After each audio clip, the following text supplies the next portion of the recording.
Computer. Oh, there we Okay, I'm go. recording. Is it? You hear me? Oh, yeah. All right, I have to ask first and foremost, do I have your permission to record this video? Yeah. And do I have your permission to use your name and your image for this video? Yeah. Okay. Will you please tell me your name, occupation, and the city that you call home? Jase Grover. I am mobile expert at T-Mobile and Lake City, Minnesota. Lake City, Minnesota. Okay. How do you feel today? Great, Really feel today. huh? How do I really feel today? Well, I mean, you know, actually I will say pretty good. Pretty good. Okay, I like it. All right. Not bad. How do you describe yourself? Oh, this question. Yeah, this one. Um, Outgoing, shy, um, spontaneous. Okay. Yeah, I'd say that's about it. Okay, I'll Listen. take it. I'll take it. I contacted you for this interview because you have spent some time in the foster care system. Would you be willing to share some of that experience with me? Yeah. So tell me, how long were you in the foster care system? Um, December 5th, I know it was the day after my 15th birthday up until I was 18. Okay, so 3 years. That's a while. It's a long time. Can you remember any stories of any specific times while you were in foster care that you received somebody's compassion? Yeah. It was my last home. You want like what I got? Yeah, I want to tell, Um, yeah, tell me everything. Really, tell me something good. um, yeah, I went through one, two, three or four homes before I found the last one. And I think before I even went into her home is when I found the compassion. I was living with somebody and I ended up getting staph infection actually from that home because the brother was using our hygiene stuff and had no idea. And so I think that was like the first time like her willing to take me in. And actually, I don't know how she did it, but she worked in my school and showed me compassion that I did not have up until that point for foster care. With the whole situation that was going on, and was willing to take me in and kind of take me on as our own and kind of help me through life in the foster care system. So she was somebody that worked at the school. Yeah. What was her role there at the school? She was like a counselor. She was going to school to become a therapist or counselor type, and she happened to work there as that as an intern. Oh, cool. Random. Meet Yeah, random people in actually. our life for whatever reason. That's cool. Yeah. So when you think about her and the compassion that you experience from her, how do you feel reliving that? Uh, Pretty good actually. I don't think I would have made it as far in my life had it not been for her, regardless of like anything that I had done in like the negative way towards her, any negative things I said towards her, like, every kid going into foster care hates the world, doesn't want anything to do with anybody else. You don't love us. And I think she kind of stood by that and kind of really checked on me in my classes. Yes, she was the person that would come in, make sure I'm in classes, doing my schoolwork, and just gave me the time of day. Started serious with me, which was the little things that mattered the most because when you're in the foster care system, you don't really experience that. So she kind of showed me a lot of what life was. And when I reflect back to that, it actually pushes me to do more for my life right now. Cool. How old were you when you went to her home? I believe I was 16. Okay, so 16, 18. Can you do you remember your caseworker? No, I didn't. Actually, I do. Sonia Digizua. How do you feel about her? You know, I'm not gonna lie to you, I don't remember a lot of it. However, I definitely um I remember her being there. She was there for us. But it's like a hit and miss on like what I remember about her. Do you remember her being compassionate at all, or you don't have any memory of that? I Or mean, a little bit. I mean, as much as what one person can show being in the position they are from taking a kid from a mother. Because at the end of the day, like how compassionate can you be when you're taking kids for a reason and trying to put them in a better home, and then they turn out to be in the same kind of home? Right. So true. You're right. You're right. Do you have siblings? I know this isn't on the I questions do. I sent you. Do they get taken too? My little brother did. My little brother and my older sister did not. Do you talk to your brother today? Here and there, he's kind of been through the ringer, so not very much. He kind of likes to do his own thing. Okay, that's fair. Do you think that you received more compassion when you were at home with your mom or after you got taken into the foster care system? Um, it depends on how you look at it. Uh, I guess in a sense, more after foster care or going into foster care, but then same time about the same compassion that I didn't get at home is what I got through foster care too. I mean, it's you have the crappy ones and you have the good ones, and it's a matter of your luck of the draw of what you get. I agree. Um, how many placements did you have?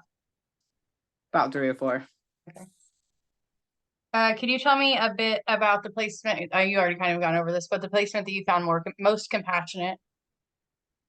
What do you want to know? Because there could be anything. I mean, she was a student, 20, about what, 27, so a couple years younger than what I am actually right now, a little bit younger. Had another foster kid, had more obviously mental struggles than I did. New at it too, so it was an experience, but younger. That was really outgoing. Definitely. God, I don't know. Like, She was newer at being a foster parent. Do you think that might have made her be more compassionate because she hasn't been through as many people, or do you think that she just naturally was a compassionate person? I think she was naturally like that. I definitely think her growing up in the home that she did, I've met her parents. She actually took us to travel to Montana to go meet her mom and dad and stuff. And I think that the roots of where she came from is kind of what made her. Because at the end of the day, like it don't matter how many good foster homes, how many bad foster homes, we're all gonna come from the root that we came from. So whether you wanna continue that cycle or you want to change it is where things are gonna change. So I think the way that she was raised and her parents and the love that they showed her is kind of where she came up. Kind of showed that compassion because they showed us that same compassion when we met them. We were their kids, we were their grandkids. So, Cool. Oh, kind of, um, I already asked you that. So on the other end of your foster care experiences, can you tell me of a placement that was not compassionate? yeah, all of them actually. When I first went into foster care, I went into something called BGAS, which is Boys and Girls Aid Society for kids that are just coming in the system, or for whatever reason they just put them in there. Um, that was already kind of up in the air. I had to go sit at a facility um, while I was there. I've been locked up in group homes, so it's kind of like, what was the question again? you got Um, you got me can you thinking tell me about. of your least compassionate home and how they didn't show you compassion? What was your experience there? But I Uh, want to pause that because you said that you went to like a placement before you went into a home. You went into like a group home or because I've yeah. read about that. I read about that happens to a lot of people, but I've never actually met somebody that happened to because I went straight to foster home to foster home to foster home. So what was that place? Yeah, so I guess it's like more so for when they don't have a placement for you. They just put you in this facility. And then you go home with that person every night, and then you have to come back to this facility during the day. So like a lot of what I remember is I met some kind of like cool people, like obviously the cool kids, but when you're I went in, well, okay, scratch. I went into my aunt and uncle's house for a week. They didn't want to keep us. It was, I don't know what that issue was. So then we ended up going there. And when you go into something where you've only known family, you've only known your parents, and then you get put in this room and you're waiting to find your placement, and you're just sitting there thinking like, what's going to happen. I can remember the movie that I watched actually while I was sitting there, Sleepless Nights. I think it's Tom Hanks, Sleepless Nights in Seattle or something like that. It's weird memory. um and I just remember like feeling so uneasy because you don't know anybody there. Like you're just this kid that wanted to get taken but had no idea what that entailed. And so it's one of those things where it's nerve-wracking. It happens to a lot of people, and a lot of people don't realize that like when you think of foster care, you think of giving these kids a better home. In reality, some of these kids are getting the worst outcome than when they would have just stayed with their family. They could have ran away, lived their life, kind of done something better for themselves. And I think that system right there sets kids up to go into foster homes not knowing what's about to happen from the next day to the next, because I never knew. I spent Christmas in there. They would give us cards to go shopping for Target, cool, $100, but like it doesn't replace the feeling that you want of a Christmas. So it's almost like, let's throw money at you, give you something exciting to do to hang out with your friends, but you have that inside loneliness. So I don't think any place has shown me the compassion of what my last foster home did. However, she even had a hard time showing compassion at some things. So it's like, it's where you take it and perceive it, because it wasn't until I understood her compassion before I understood it. Right. And if you're not used to having compassion, it's even just a weird concept in your mind to like, what is this even happening? Was that a lockdown facility, Absolutely. or were you able to just walk out whenever you wanted? Nope, it was locked down. Both times Wow. I So was you in. weren't even a troublemaker and you got put into a lockdown facility because they could not find a house for you. Yeah. That is so And messed up, then Jase. and then when I ran away, they actually put me in another one that was completely locked down. And you didn't get much outside time. It's more so like, oh, you're a runaway, so we're gonna put you in this home. I just don't feel like people should be able to take you away and then put you in a anywhere but at home. But I mean, that's just my opinion. I don't know. That's crazy. So we Yeah. shared a foster home together. Yeah. Kimberly Jenkins. Okay. I can personally remember quite a few times that she was not super compassionate. You were just reminding me of some stuff that she did. Could you share that with us again on a recorded video this time? Yeah. Locking up the food, locking up telephones, any communication, electronics, stuff like that. We had to do a lot of cleaning. We got paid once a month for some crap money for what we had to do actually. And yeah, it was I remember her that was leaving, going to church or something all the time. Like she was constantly gone, would just leave us there at the home. I thought that was a yeah. little out there. Do you remember any specific experience with her where she was super either really compassionate or not compassionate at all that you could remember? Not really. Some of the times I've blocked out a lot of the memories that I have because it's just it's that's how you say I mean, for me, it's how I healed from a lot of it, but not really. I think it's just more so like the attitude that came with her. Her little. I remember her having braces and her weird looking face. I'm not being mean, but like those are things I remember, but I don't remember a lot of it. But the phone, like we had time limits on phones, like we had time limits on. I mean, I remember being able to go to the library and stuff, but like I had to go to the library to use the internet and do these things. Like Right, what? Like right. I why? remember. Why?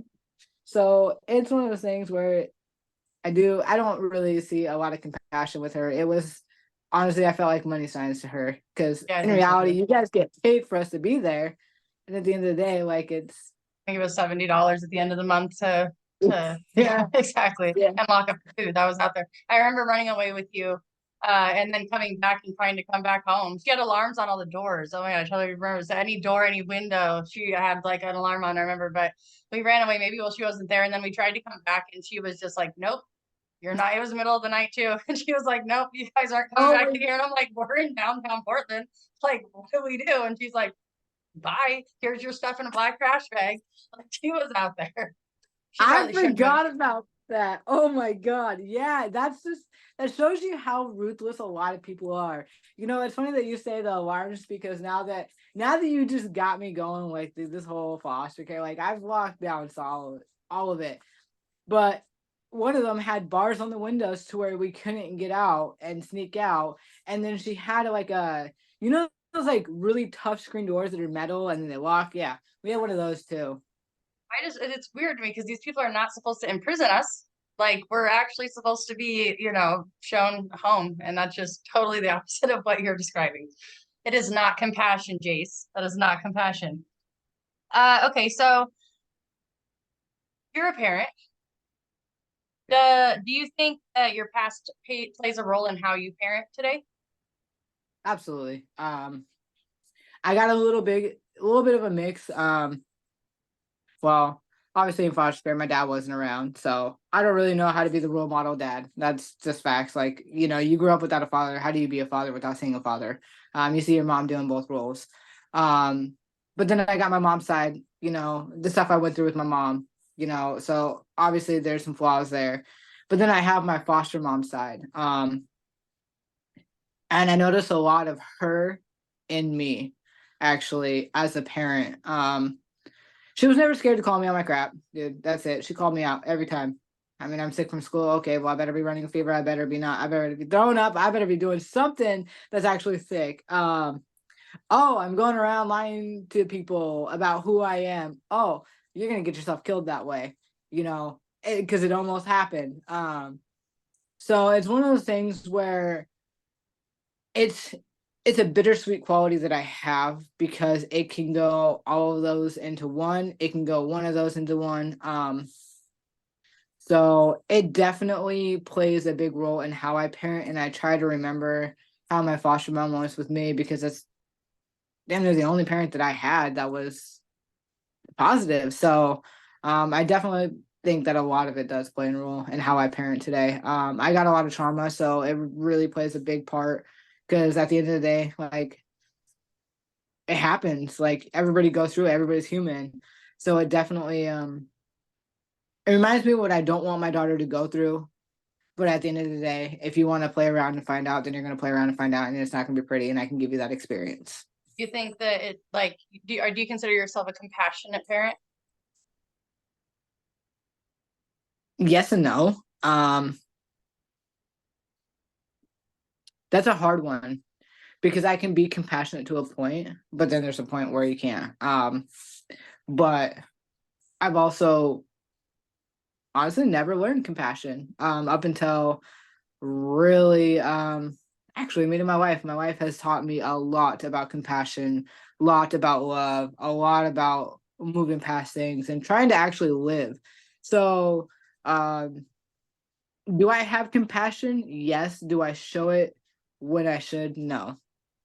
Okay, I like it. Because I was going to ask you next time, do you, if you think that it plays your past plays a role in your level of compassion that you have as a person? You kind of just described that. I feel the same way. I kind of feel like not the most compassionate person. I don't know if my past or what part of me is affected by that, but I can be, but not necessarily all the time. Not necessarily all the time when I should be. Do you think that compassion is important in foster care?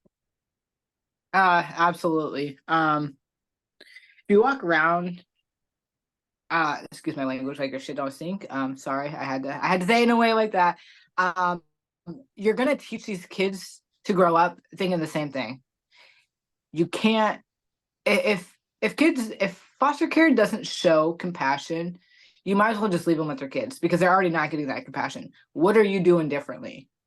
Because I rather have a kid stay at home and run away and know they're gonna have friends than being locked up in a facility, locked up in homes where they can't jump out a window or anything like that. Like, it's you're locking these kids down and giving them no options when they didn't have options in the first place. Like, what makes you different? What makes what you're doing any different from these kids than what they were already doing before? Right, and that's the So whole purpose, is the whole goal. Do you think that there's such thing as social workers or foster parents showing too much compassion? yeah. Can you Uh, describe? I wouldn't say describe, but when you let kids run around and do whatever they want, I mean, that's where you're either too strict or you're too not. I will tell you this time. I had I had a foster sister, and the home that showed compassion. Um, However, the too much compassion, where the things that she did was okay. I ended up actually getting chased with a knife in the middle of the street in the rain. Okay, and then when you make that okay and you justify it, and that's that compassion that you don't want to have, because you're enabling the behavior of people that have those problems versus being like, look, you got a problem, just get help. And I think that's where I don't show my compassion. So that might be the problem, but too much compassion. I mean, if you're holding their hand through everything, there's a Right, problem. right, right. They've got to learn. Okay. Okay, so this is my final question, and I'll word it like this. If you were going to offer words of wisdom to a foster kid today that's sitting in your 15 or 16-year-old shoes, what would they be? Perception is everything that you take it as. The way you see the world is only how you see the world. So, regardless of the home that you're in, take it as you will. Because whatever you make the most out of is how you become. You can't go through life feeling sorry for yourself. You're in a foster home. Had I known that, I've been through the worst times, worse into foster care, just within myself. And so it's really important to see the world as you want it. If you want to get out of foster care successful, you're gonna do it. You're gonna work your ass off. You're gonna get the stuff done. You're gonna graduate high school. You're gonna do the things you need to do. You're gonna stay on a straight and narrow path. You're not gonna let these things define you. If that's not the route that you want to do, then you just stay in the spot that you're in. Only you can change your outcome in life. I can blame everybody else. You can blame everybody else. Reality is that you have full control over everything you do in this life. And if you don't take that, then you're not going to have that chance. Awesome. I like it. I really appreciate you doing this for me. You had great answers, great insight, things I didn't even know. So I really am super interested. And I know that everybody else is going to love watching this because it was way cool. Yeah, Thank I you. love it. I'm gonna Yeah, of text course. you now and end this part of our day, but then I'll text you. Okay. All right. All Sounds right. good. All right. Have a good night.